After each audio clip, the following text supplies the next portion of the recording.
welcome back to Kenders Outdoors. I'm in a little bit of a different spot in the garage with the bait shop behind me here. And this is the Lacrosse BFL Super Tournament video. I didn't get a ton of big camera footage, got a little bit of B-roll, got some footage with my phone, and got a lot of footage from me and good old Chip Reichert with the GoPros during pre-fishing and the tournament day. I was really close to making the cut on this. Not in terms of weight specifically. I had the right fish and I messed up on tournament day. Didn't get the one bite that I needed. The quality was there and I did get that bite. I just didn't get it into the boat. So my pre-fishing started off pretty slow, and the second day was when I really got into them. Will, or Chip, he did a little bit better in pre-fishing than me, caught more fish overall. And we got some good footage. It was pretty fun, good stuff in the pre-fishing. So we're gonna get into the pre-fishing. I might jump in with a little bit more narration or not, but hopefully you enjoy the pre-fishing clips, and I'll get back with a breakdown after that.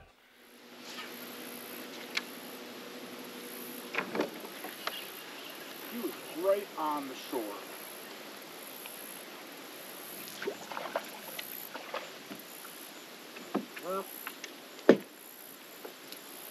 First keeper, right on the shoreline. As I'm sure, oh my goodness, can't even talk.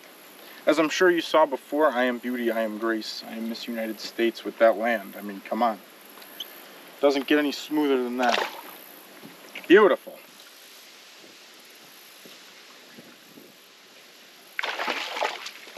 Oh. About a 12-incher on this little cut bank here. Been moving around a bit today. Haven't found what we're looking for yet, but it's a start.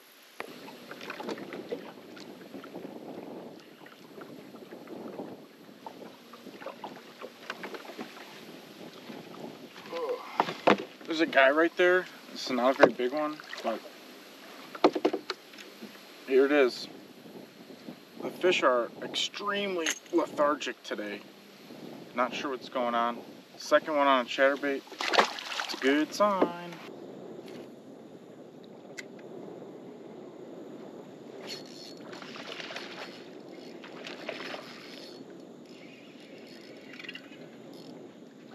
Oh, thank God. Caught a bass. Oh.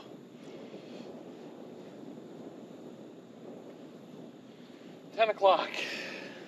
We finally got one. Fish have been crazy slow. It's windy. Yesterday was even more windy. And the problem is the wind is going the exact opposite way the current is. So even if I see fish on live scope, they're just so lethargic that right now they do not want to bite.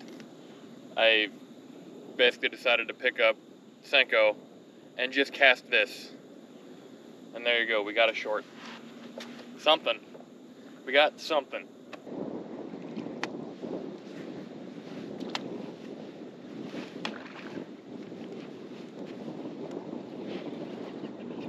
Did they have to do this in front of another boat?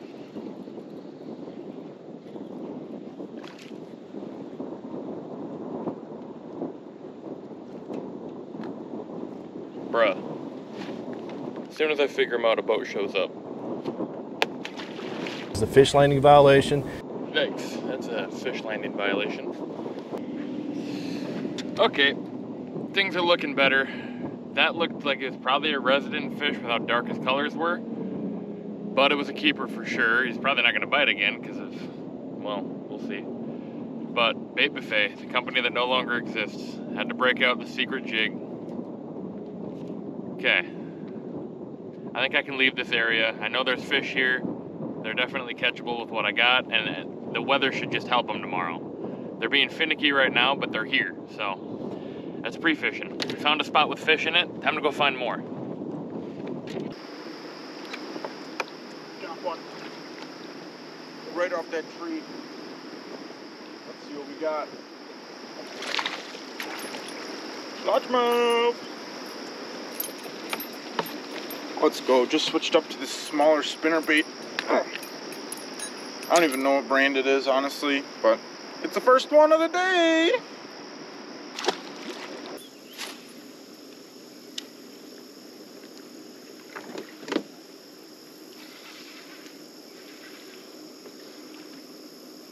don't know what this is, but this fish hit it as soon as it hit the water. Stinky pike.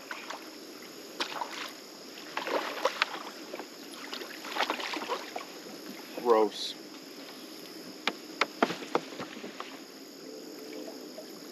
I tell you what. Come here, guy. Ah! Hello. So slimy. Wow. It's under his mouth. How does that happen? Ah!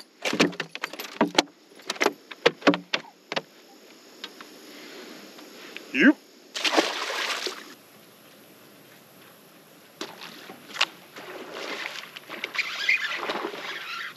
That's what I'm talking about. Boom. Now we're working with something. I got some confidence. Let's go. 5 of these tomorrow with maybe a couple bigger ones mixed in. We'll be sitting all right. I was fishing this frog here. I found some special stuff. I saw some bait busting up against this lily pad edge. So I started frogging it. I had a bite a bit ago. I just kept fishing. And that guy came up and smashed it. So no more hook sets for the day. I think these types of lily pads is what I'm going to look for.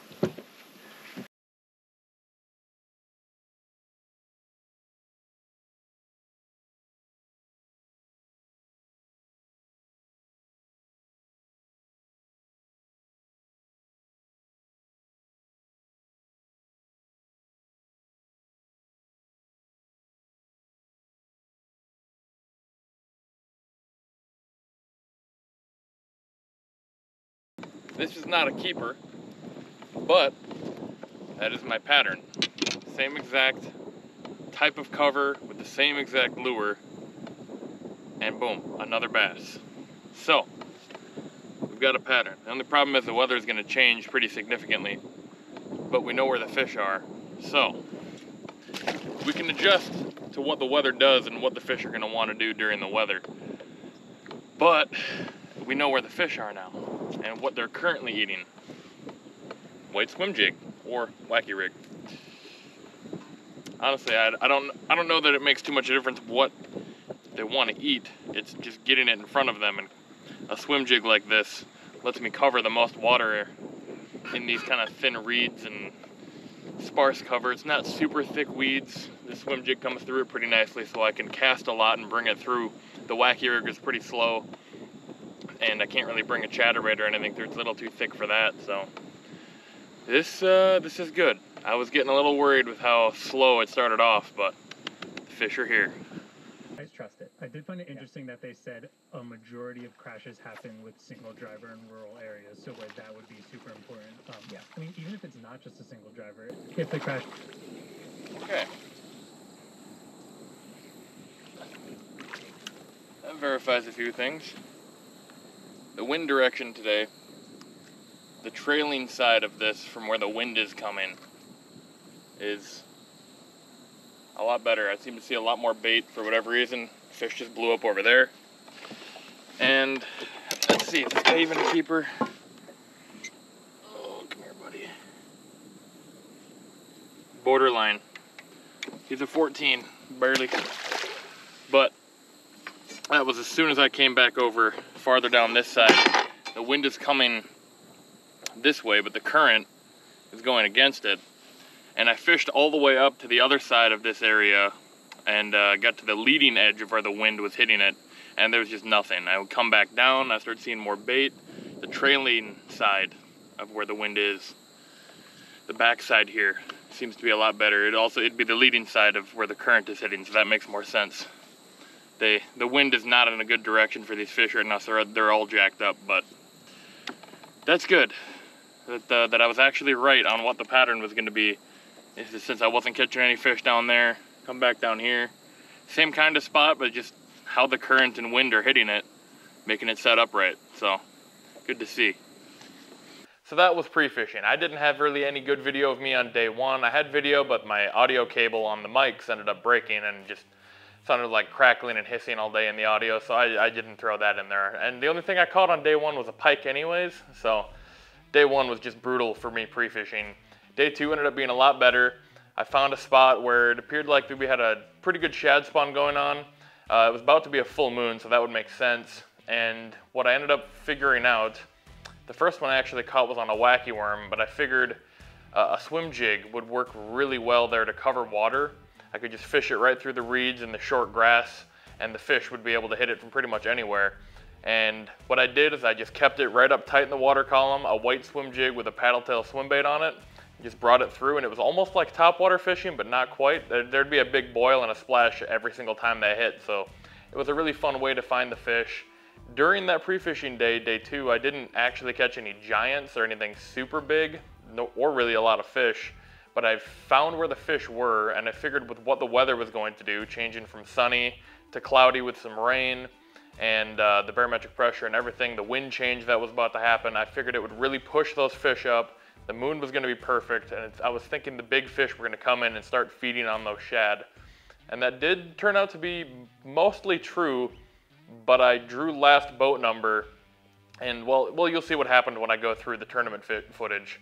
Will's pre-fishing was a little bit more entertaining than mine. He caught a lot more fish. He was up in the backwaters fishing a little bit different of a pattern than me fishing. I think cut banks and lily pads. He was doing pretty good in pre-fishing, lots of fish. We did have one clip that his hat almost got blown off, but somehow we saved that and got that on video, so that was fun too. But yeah, pre-fishing was solid. And we're gonna get into the tournament clips now. It was raining like crazy, like a tournament morning. Oh my goodness, it was, I don't know how they let us out. It was a storm cell just passed over, and like right on time the storm cell left, because we were out there on the water for an hour in the rain. And I think it was only like 3 or 4 minutes past when we were supposed to take off that the cell passed, and it was clear for us to run, and that was crazy. I was the last boat anyway, so it didn't really matter for me. I was gonna sit there until everyone was gone because I had to.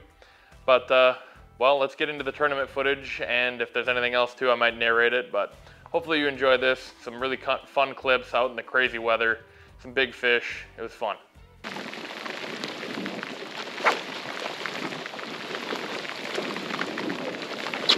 Bass, yep. Boat flip it. Yes! Sorry. No good, I said I'm a boat flip, it was quick. Okay. Now that we got it out, let's go. First BFL keeper ever. Boom.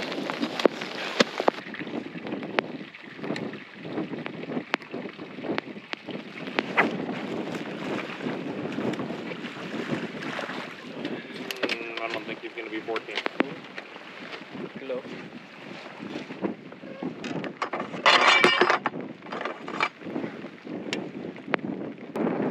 Little bit.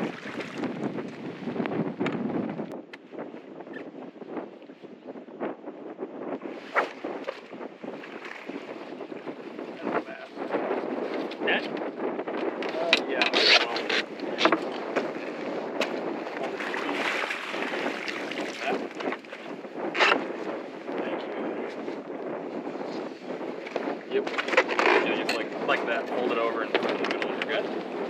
Perfect. That was like how you're gonna do that. Like fold them into the net so they can't flop, and then just put them in the middle. Okay. Thank you.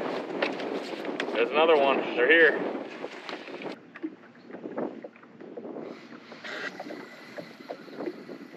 Another little.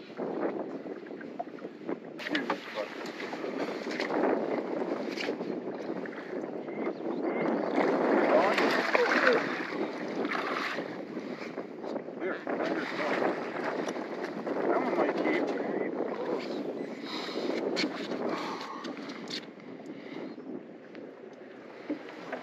Serious.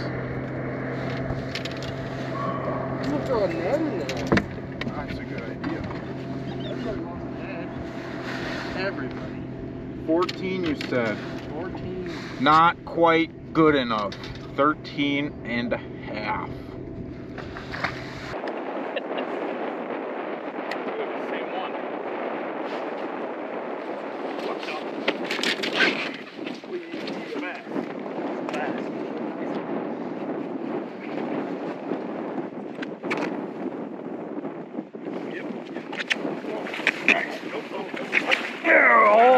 Let's go! Oh, watch it. Thank you. Yeah, baby. Let's go! I just lost my other jig on a stupid pike. Almost lost this one. Next cast. There we go. Keep it rolling. Mondo's only.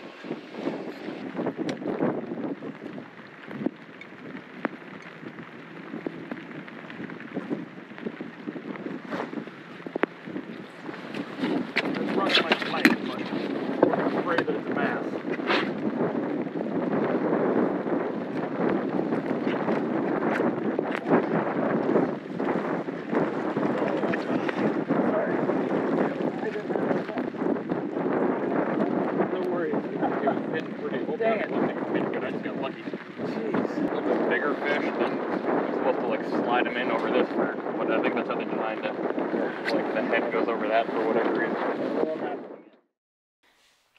Okay, so tournament day. Weather was a lot more rain than we had expected. We knew it was going to rain, but we didn't know it was going to come down that hard, especially where I was fishing. I figured La Crosse was going to get pounded, but I was a little bit farther south of that, and we got probably like 1.5 to 2 inches of rain just coming down the whole day. It still ended up working out pretty good. I caught those 4 keepers, and I did miss. I probably missed 2. I couldn't tell if the second one was a pike or a bass, but the first one for sure I saw it. And my mistake was that I set the hook when I saw the fish. Like I said, my jig was way in the water, way up high in the water column, so I could see it the whole time. And I saw this bass. It was like Jaws coming from the side, coming ready to just kill it. It was probably at least 3.5 pounds, and that would have been perfect. I would have been closer to the bottom of the cut, but it still would have been in the cut if I brought that fish in. And it was just an amateur mistake. I saw it about to go hit the jig, and I think it probably only had the tail of the Keitech Swimbait on my jig in its mouth when I set the hook, and it never wanted to bite again. So I had the opportunities to make the cut on day 1. I had the right quality of fish. I only brought in 4 fish, but it was worth almost 11 pounds, and cut was only 14. So one more good fish like that, I'd have been somewhere in the bottom, probably in the bottom third of the cut, and had the opportunity to go out and get at least a good bag on day 2 and get into the money. So I had the right fish, just played it wrong. Pre-fishing, I figured them out, and tournament day, I just didn't execute. So it makes me feel better that I was able to figure out the fish. I just need to get a little bit better at staying more focused during the tournament and executing on the opportunities. Although I also need to figure out another way to get more than 5 opportunities in a day. I know you can win a tournament like that, but I want to figure out ways where I can get more than 5 good bites in a day. I need to be able to get more fish like that and cull out and find some bigger ones. I did have one other spot, but it had already been fished by 2 boats when I pulled up to it. So finding some more water and making sure that I execute on every opportunity in the future tournaments is going to be key. And that's key for every tournament. Just finding the right water and finding the right fish and executing on the opportunities that you're given when you're in the tournament. So that will be what I'm going to focus on. Just got to get better at my hook sets, I guess. We'll simplify it to that. But it was a fun tournament. And then Will didn't get any fish to weigh in. He did get one, but they changed where the check-in area was from the last BFL we fished. So when Will came in, he was on time under the bridge, but he had about a 5-minute idle until he had to get to check-in. So he was already 6 minutes late and 6 minutes late and ended up not weighing his fish in. So I mean, I'm just happy I beat Will in the BFL point standings, though. So I'll take that one as a win for me, even though he's leading the Mega Mondo this year. So I got the fall to make up for that. The 6-pounder is still coming. But it was a fun tournament. I learned a lot. And I'm really excited to fish the BFLs again next year. I'm planning on fishing at least 3, and including the Super Tournament. The Super Tournament was really fun. And hopefully making regionals and going on to fish that and keeping it going. But hopefully you enjoyed this video. Be looking forward to some more good fishing videos coming up this fall. There's going to be a lot of time to catch some big ones around here for me, so I'm going to try to get all of it on video and make some good videos, catch some mondos, and I'll see you in the next one.